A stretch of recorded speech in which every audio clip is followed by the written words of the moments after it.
Eu quero me dirigir agora aos pastores, de modo geral, que nos conhecem, que de alguma forma se relaciona conosco, mas também a todos os pastores e a todos aqueles que buscam um pai espiritual. Vejam bem, eu tenho pensado sobre isso bastante ultimamente, porque alguns pastores me chamam de, ou me chamam não, eles me consideram e até me chamam mesmo como pai deles, pai espiritual. E então, de uns tempos para cá, eu venho pensando, bom, se alguém me considera o pai espiritual dele, um determinado pastor, qual seria o meu papel como pai? Tenho pensado bastante sobre isso. E eu quero agora, nessa conversa com vocês, fazer algumas considerações sobre o que no momento, hoje, eu entendo sobre o papel de um pai espiritual. De muitos não, alguns que me chamam de pai, poucos agem como filhos espirituais. Eu não estou julgando eles, claro que não, e para mim isso não é muito importante. Mas eu penso que alguns eles não sabem qual o papel do filho ou qual o papel do pai, porque os dois papéis estão absolutamente interligados, né? De sorte que se alguém me chama de pai ou me considera como pai, mas não me trata como pai, o comportamento desse pastor não é de filho, isso não vou julgá-lo, não vou dizer para não fazer mais isso, não creio que seja meu papel, né? Porque eu estaria colocando condições para que ele me chamasse assim, de pai, né? E quando se coloca uma condição, já complica, já não está legal, né? É algo absolutamente espontâneo, então estabelecer condições para isso, até já pensei em fazer isso, mas hoje eu entendo que não é por aí. Então, qual o papel de um pai espiritual? Primeiro, não é, eu vejo isso de maneira muito, muito clara, não é o papel de um pai, não é de governar o filho, não é. Imagina-se que quem procura um pai espiritual é um filho maduro, é um filho que cresceu, e então agora ele entende que ele precisa de um pai espiritual, né? E são poucos no Brasil que eu conheço, são pouquíssimos os pastores que de fato têm um pai espiritual e agem dessa maneira, né? Como filhos. São muito poucos. A maioria não tem esse entendimento, né? Então, se eu pensasse em governar esse filho, ou estabelecer o governo como condição, eu estaria voltando para a lei, né? Eu estaria dando um passo para trás e não para frente. Então não é por aí. O pai não governa sobre o filho, né? Ao momento em que, naturalmente falando, o filho cresce, agora ele tem maioridade, ele tem 21 anos, então ele vai embora, ele tem uma profissão e ele começa a vida própria dele, né? Em relação à paternidade espiritual não tem tanta diferença assim, porque eu considero que se alguém me chama de pai, é porque ele cresceu, ele entendeu que precisava ter um pai, então ele escolheu um pai. Eventualmente ele me escolheu como pai dele, né? E então eu imagino que esse pastor cresceu. E agora, primeiro, não é governar, de forma nenhuma. Isso é muito tranquilo, não é governar. Uma coisa que eu vejo, irmãos, como o papel do pai o pai, ele participa, ele ajuda o filho no propósito espiritual, no aspecto espiritual, ajuda a dar a direção. Não que ele exclusivamente dá a direção, mas ele está junto. Na hora de dar a direção, ele está perto, né? E tem um irmão que é pastor, que na área, ele é empresário, e quando ele precisa de ou vai tomar uma decisão importante na sua empresa, ele fala comigo, ele sempre fala comigo, quando vai tomar uma decisão importante, né? Não que eu vou decidir por ele, não é isso. Eu nunca vou decidir por ele, ou nesse assunto ou em outro. Mas isso é abençoador para ele, né? Porque considera-se que o pai, ele tem maior experiência do que o filho. Então ele pode dizer para o filho: olha, eu penso que não é por aí, né? Eu penso que esse caminho que você está pensando em seguir ou está seguindo não é por aí. Então o pai precisa avisar, né? E há um ano e meio atrás, mais ou menos, eu conversei com um pastor que é filho, me chama de filho realmente, sempre chama de filho. Ele estava tomando uma direção de formar uma denominação. E eu falei: meu irmão, não é por aí. Eu entendo que não é por aí, né? E citei vários pastores que tinham eles tinham um manto, um grande Deus havia ungido esses pastores para tocar o corpo de Cristo no Brasil. Só que esses pastores decidiram formar sua própria denominação, porque você tem muitos convites, você se torna muito conhecido, né? E muitos começam a procurar, e então acaba se formando uma denominação. E todos esses casos onde o pastor que tinha um chamado para tocar o corpo, ele formou uma denominação, com o tempo esse manto foi retirado dele. O Espírito Santo se afastou dele nesse aspecto. Então o pai, ele é uma pessoa, ele é mais experiente, então ele pode ajudar o filho a não errar nessa caminhada para Deus. Eu creio que esse talvez seja um dos papéis mais importantes do pai, é não ajudar o filho a errar, né? E um outro papel que o pai precisa, eu creio que ele deve exercer, porque se alguém é chamado de pai é porque Deus deu a essa pessoa autoridade para isso, né? E ele tem um ministério, estabelecido, ele tem um chamado de Deus, que ele respondeu a esse chamado de Deus, né?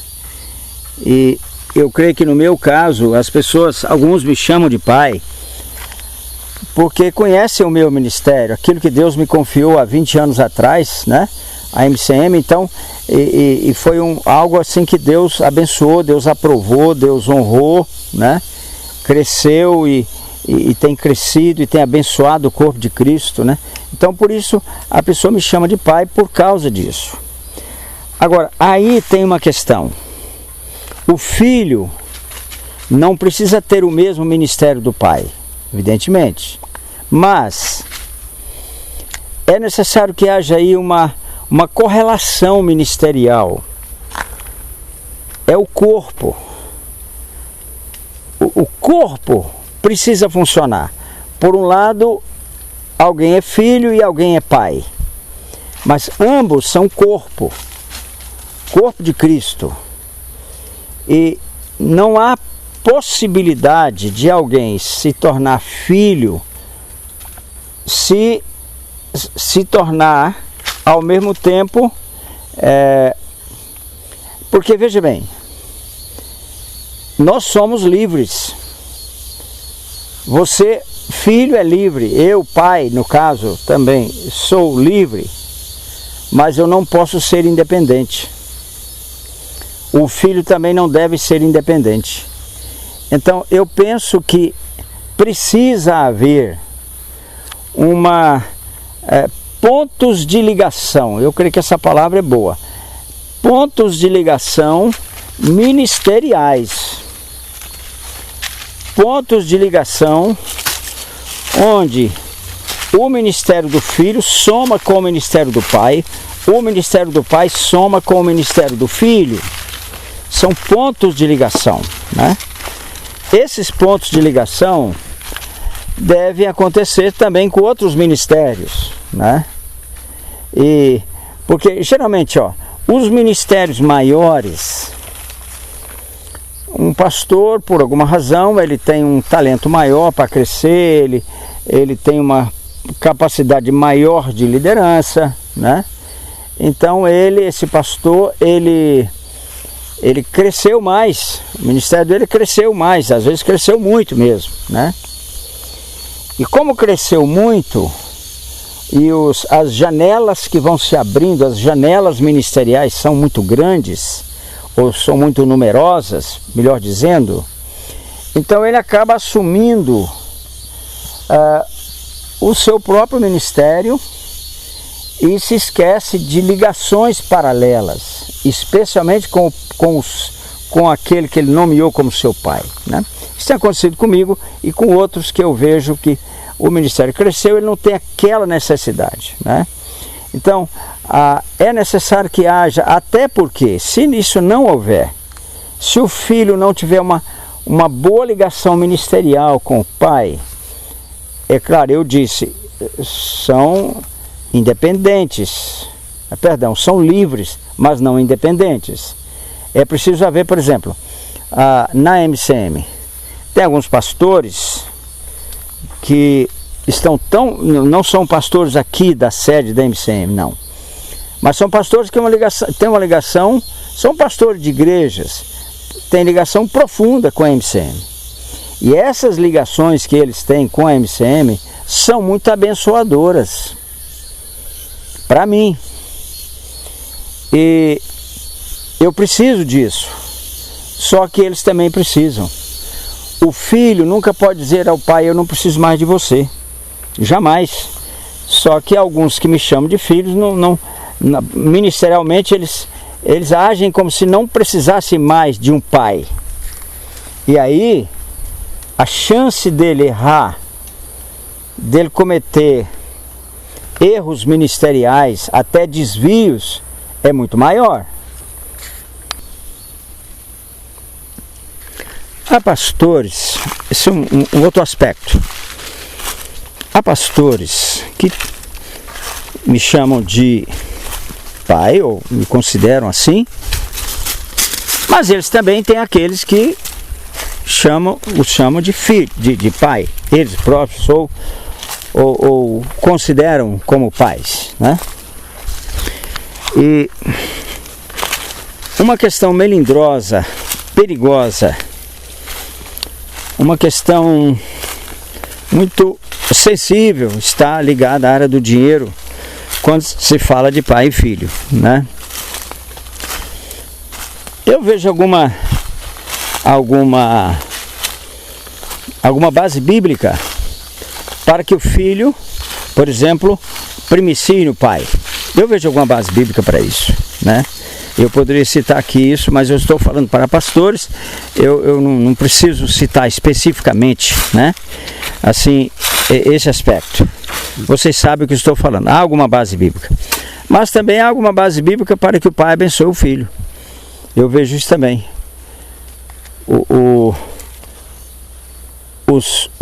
os pais entesouram para os filhos, né? Então, se você é meu filho, você é meu herdeiro e você herda também o meu dinheiro, num certo sentido, né? Então, eu tenho alguma base bíblica para que eu abençoe os filhos, assim, financeiramente, né? E eu tenho abençoado. Quando há uma necessidade que eu tomo conhecimento, eu tenho abençoado, claro, dentro das minhas possibilidades, né? E agora, o que eu não vejo na palavra é que isso seja obrigatório. Por exemplo, se eu sou seu pai, você tem que primiciar em mim. Então, isso é colocado quase que como uma lei, como uma norma inquebrável, né? Então aí não, aí está totalmente fora dos princípios bíblicos, né? Se alguém quer me abençoar, e alguns pastores que me abençoam financeiramente não são meus filhos espirituais, mas me abençoam, né? E se algum filho que considera como pai quer me abençoar financeiramente, é claro que eu aceito. Eu vou aceitar a oferta ou a primícia dele, se ele desejar. Mas no meu entendimento, esse assunto não deve ser obrigatório, ou eu nem toco nisso. Eu estou falando aqui porque eu estou colocando alguns princípios daquilo que eu entendo, de qual seja o papel do pai.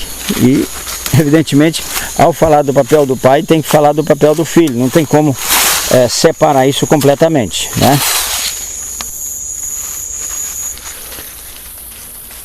Agora, talvez o papel mais importante que deve ocorrer entre o pai e o filho é qual a qualidade do relacionamento que eles têm. Eu vejo, irmãos, que isso define quase tudo. Porque dependendo da qualidade do relacionamento que alguém tem comigo, eu sei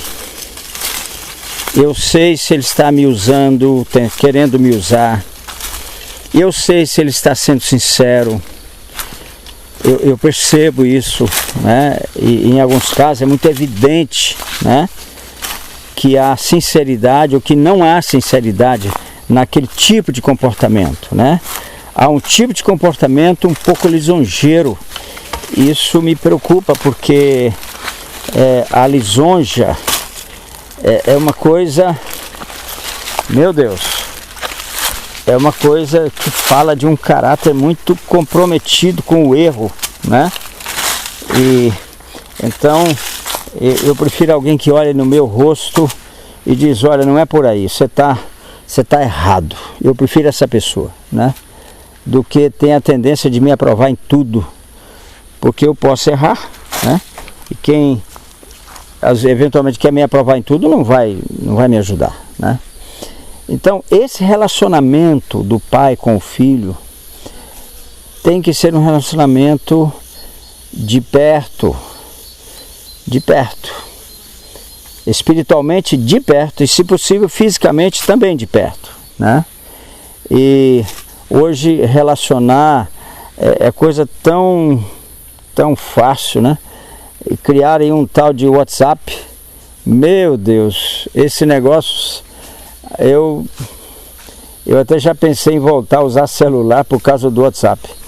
Não vou voltar porque, enfim, eu falei que eu não ia usar mais e esse negócio é complicado, não vou usar mais. Mas o WhatsApp é uma forma de comunicar extremamente simples. Outro dia o Vinícius pastor Vinícius estava no interior do Nepal, viajando, e eu precisava de uma palavra dele, uma ajuda dele, aliás, e passei um WhatsApp para ele, irmãos, 2 minutos depois ele já tinha resolvido aquela situação que eu passei para ele, e ele estava lá no interior do Nepal, do outro lado do mundo, né? Então a comunicação hoje é uma coisa dinâmica demais, né? E hoje não tem mais distância para comunicação, acabou isso, né? Então o pai precisa se comunicar com o filho precisa se comunicar com o pai, né?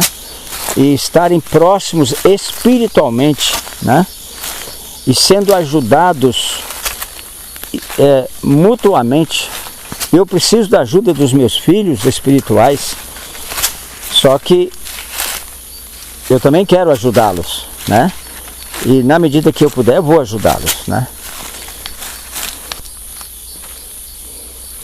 Desse relacionamento pai-filho, que deve ser o mais profundo possível, o mais transparente possível, né? Desse relacionamento surge uma pergunta naturalmente. E a pergunta é a seguinte: o filho deve me chamar de pai? Está certo isso? Me chamar, diga, pai, como eu chamava meu pai de pai quando ele era vivo, né? E como a Juliana, o Heber me chamam de pai hoje, né? Porque são filhos biológicos. A minha resposta, irmãos, é não. Por quê? Você tem um pai biológico e você tem um pai espiritual. Não há na Bíblia, no Novo Testamento, especificamente no Novo Testamento, não há o caso em que o filho está chamando o pai de pai. Mas o pai está declarando que aquele ali é meu filho, né? Paulo e Timóteo é o exemplo clássico, né? Paulo está dizendo Timóteo, meu filho Timóteo, né? Timóteo, enfim, você não tem esse ensino na Bíblia, no Novo Testamento. Não há esse ensino lá. E se não há esse ensino, tem alguma razão de ser, né? O Senhor disse em Mateus 23, a ninguém chameis pai, a ninguém chameis mestre, né? Então, ele era mestre, chamado de mestre, né? Jesus foi chamado de mestre a essa menção na Bíblia 75 vezes, né? Mas pai, chamar de pai, é o Pai Celestial, né? Então, eu não aceitaria alguém me chamar de pai assim, né? De modo explícito. É uma consideração, você pode confessar isso, né? Fulano é meu pai, seja eu, seja outro. Fulano é meu pai espiritual. Você confessar isso é uma coisa, mas o tratamento não, né? Eu penso que o tratamento é diferente. Eu não devo tratar alguém de pai espiritual assim no tratamento corriqueiro, diário, né? Eu aperto a mão, bom dia pai, ou boa tarde pai. Outra coisa que eu vejo, que esse relacionamento ele deve ser progressivo. Ele deve progredir a bem do reino de Deus. Não há aqui a busca de favores. Se eu sou chamado de pai, eu não estou esperando favores do filho, ou vice-versa, né? No entanto, é uma soma de experiências, é um cumprimento de um princípio bíblico, né? Em que você considera alguém que tem condições de ser o seu pai espiritual, né? E que através dessa paternidade você vai poder chegar num lugar mais alto em Deus, né? Cabe ao pai conduzir o filho em um lugar mais alto, né? Proporcionar ao filho a condição de alcançar um lugar mais alto em Deus. Cabe ao pai avisar o filho. Não é por aí. Cuidado. O caminho que você está tomando é perigoso. Não é por aí. Cabe ao pai, se for necessário, até corrigir o filho no sentido de ser firme, muito firme se for preciso, né? em alguma situação. É claro que uma situação assim, com certeza é muito rara, né?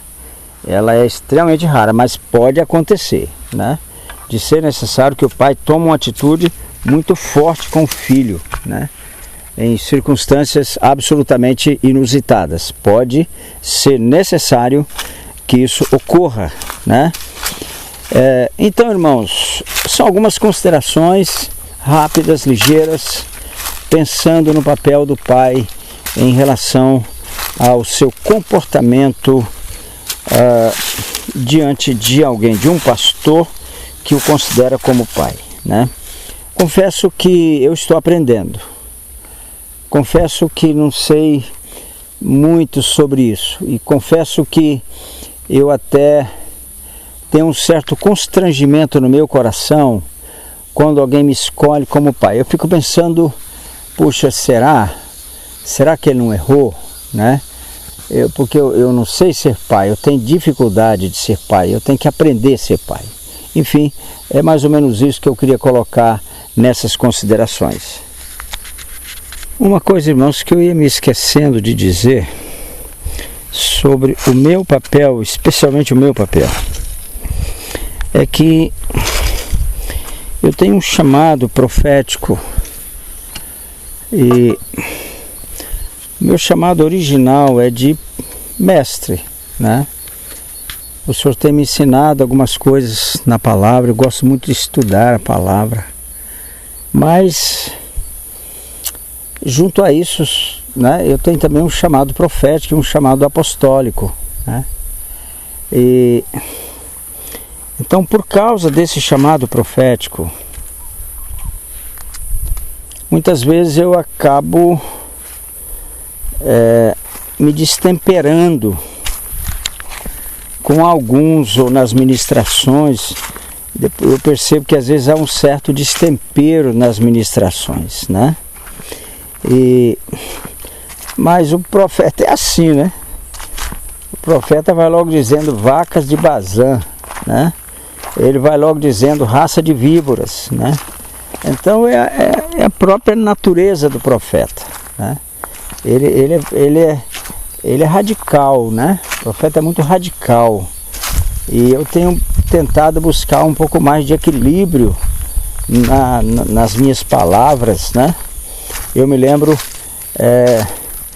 quando eu comecei a falar sobre o tijolo, foi terrível, porque eu fui para um extremo do tijolo, né? Contra o tijolo e tudo, eu fui para um extremo, né? Depois o Senhor foi me trazendo para o equilíbrio em relação ao tijolo, né? Mas é o profeta ele tem essa pegada extremista às vezes, né? E eu creio que isso dificulta os filhos se aproximar de mim, né?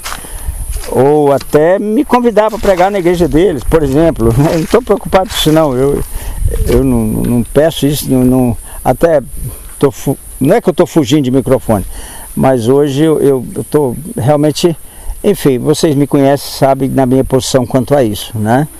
Não estou minimamente preocupado, mas por causa desse posicionamento um tanto radical, né, que eu tenho em relação a alguns assuntos, né? E então vocês eventualmente alguns que me consideram como pai,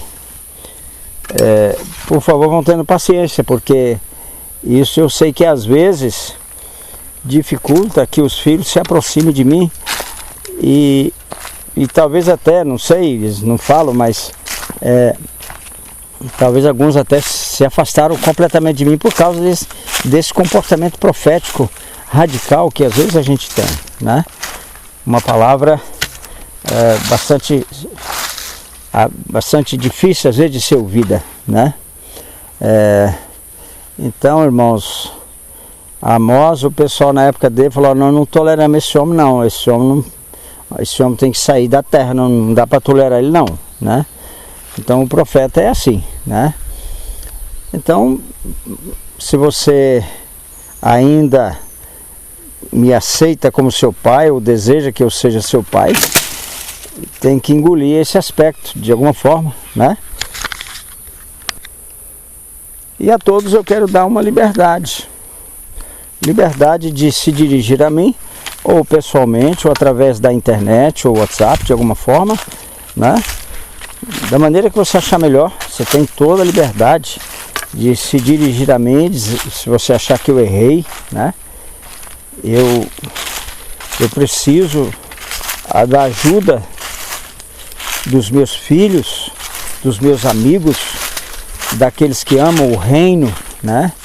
Eu preciso da ajuda de vocês para que eu não erre, né? Ou que eu possa errar menos, né? E sem essa ajuda é perigoso que eu esteja cometendo alguma falha e errando até sem perceber, né? Então eu queria ainda fazer essas considerações.